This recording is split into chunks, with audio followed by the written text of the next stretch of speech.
the obedience of one, it was not clear to them. It was not manifested to them, the obedience of one and the rebellion of the other. And though it seemed safer to come to the place of discipline because of the risk of being found rebellious, yet I saw that without this, there could be no sharing of his glory, nor his sonship. Finally, this period of training was over. Was he now rewarded with his freedom and sent back to the fields? Oh, no. But a greater confinement yet than ever before now took place. As a harness dropped about his shoulders,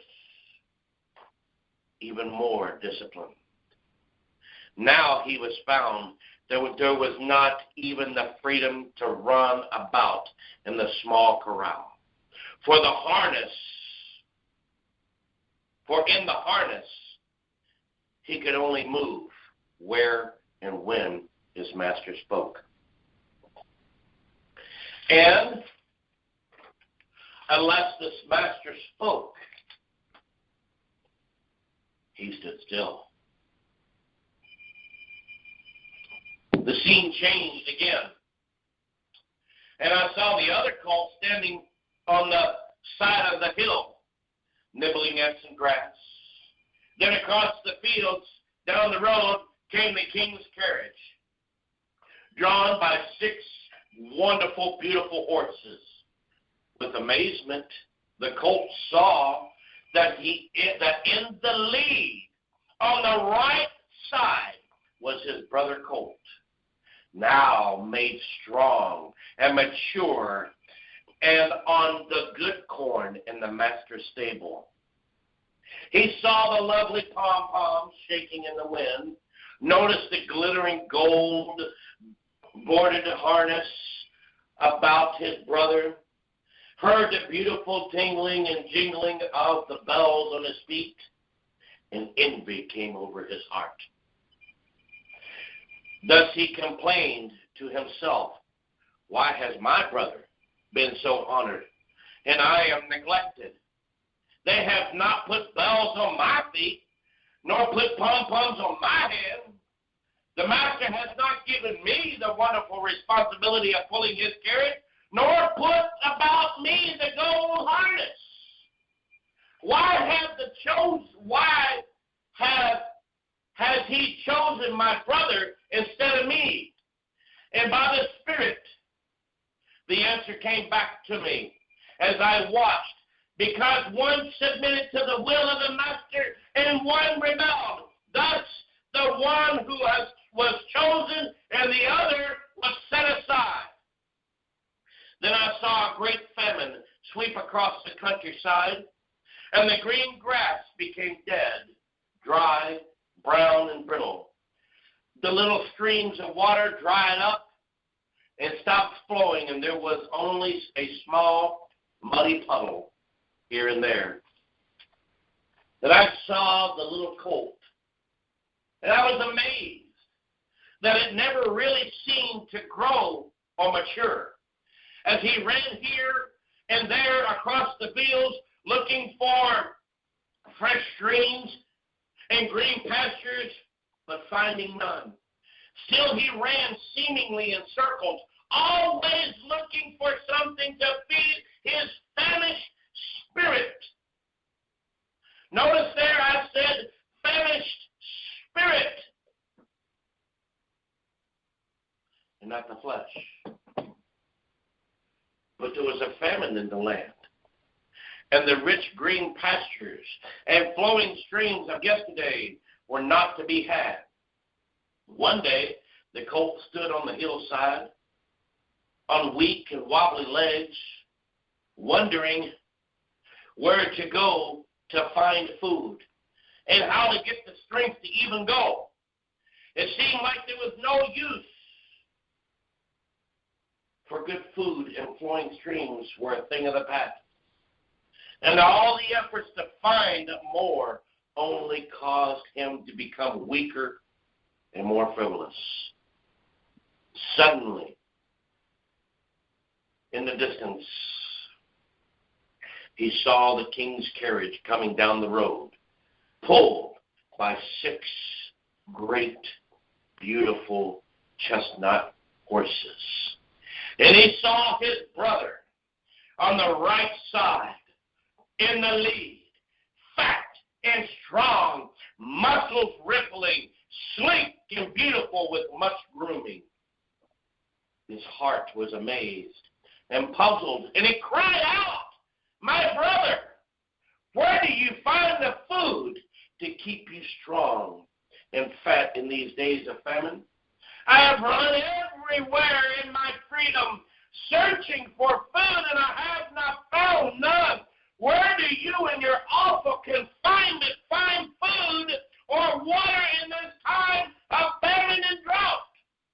Tell me, please, for I must know." And then the answer came back from a voice filled with victory and praise. And it said, "In my master's house there is a secret place in the confining limitations of his stables where my master feeds me with his own hand, and his feed never runs out, and his well of beautiful, cool, clear water never, ever runs dry." With this, the Lord made me to know that in the day when the people are weak and famished in their spirits, in the time of spiritual famine, that those who have lost their own wills and have come to the secret place of the Most High, into the utter confinement of His perfect will, shall have plenty of corn of heaven from heaven, and never ending fresh flow of streams of revelation by His Spirit. Then the vision ended. In Habakkuk 2:2 and Jeremiah 46:4 are the two scriptures that God gave me to authenticate or justify this vision. And Brother Jeff, if you're available, would you be able to read those two scriptures for me, please, real quick?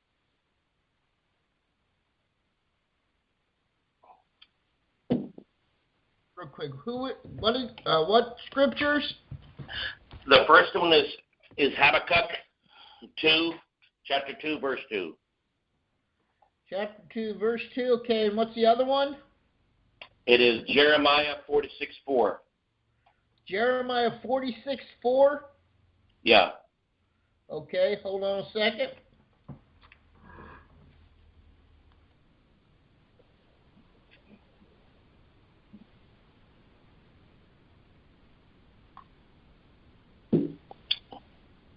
Glory to God.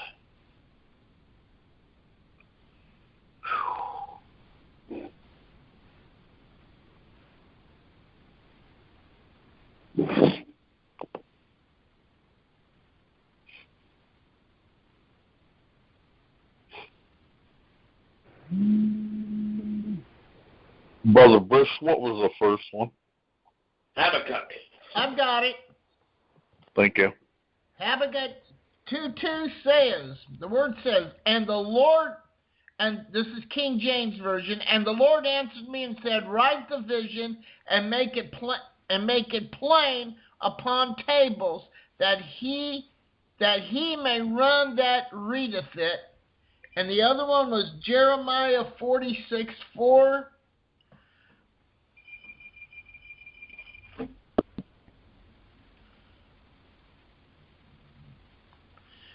And, okay. Jeremiah 46:4. "Harness the horses, and get up, ye horsemen, and stand forth with your helmets, furbish the spears, and put on the brigandines." So understand this. Being born into the family of God, feeding in the green pastures, and drinking of the many streams of the unfolding revelation of his purposes is fine and wonderful. I'm sure that many of you who are mature Christians, okay, and can hear the Spirit of the Lord and are prophetic and have already been shown by God, what is showing me through this vision. But let me make my interpretation of what was shown to me as plain as I can.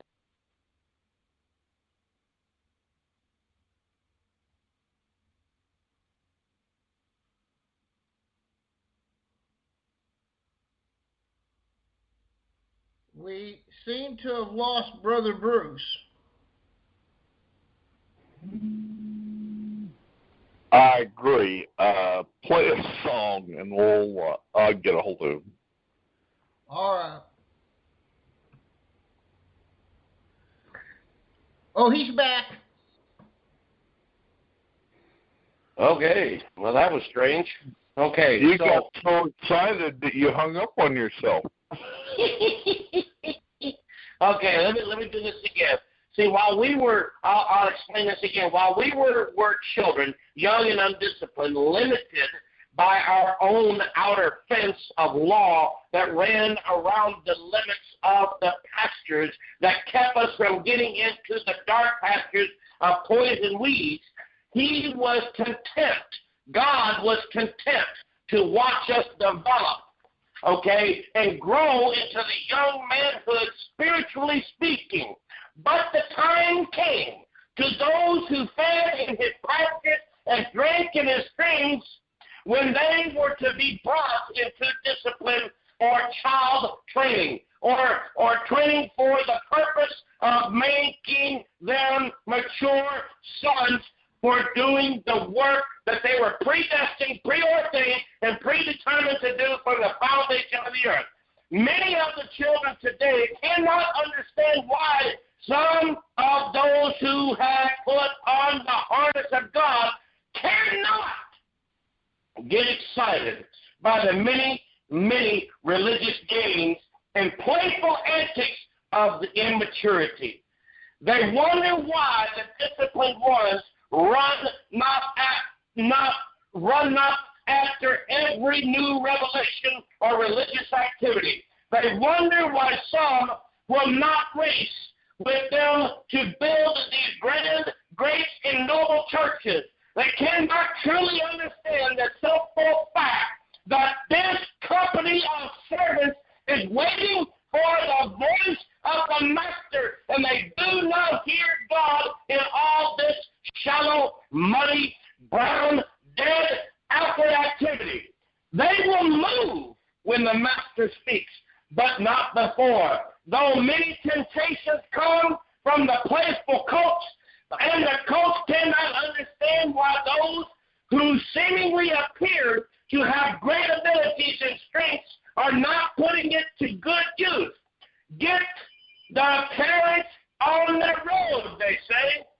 But the disciplined ones, those in God's true harness, know better than to move before they hear the voice of the Master. They will move in the Master's time with his purpose and great responsibility. There are many whom he has brought into training who has rebelled against the discipline, the chastising of the Father. Revelation 3:19 through 22 explains that they could not be trusted with the great responsibility of mature sonship. So he let them go back to the freedom of their own religious activities and their revelations and their gifts. They are still his people, still feeding in his pastures, but he has set them aside from the great responsibility for this end of age, for the end times. So they revel. So they revel in their freedom, feeling that they were chosen ones with the many streams of living water, not knowing that they have been set aside as unfit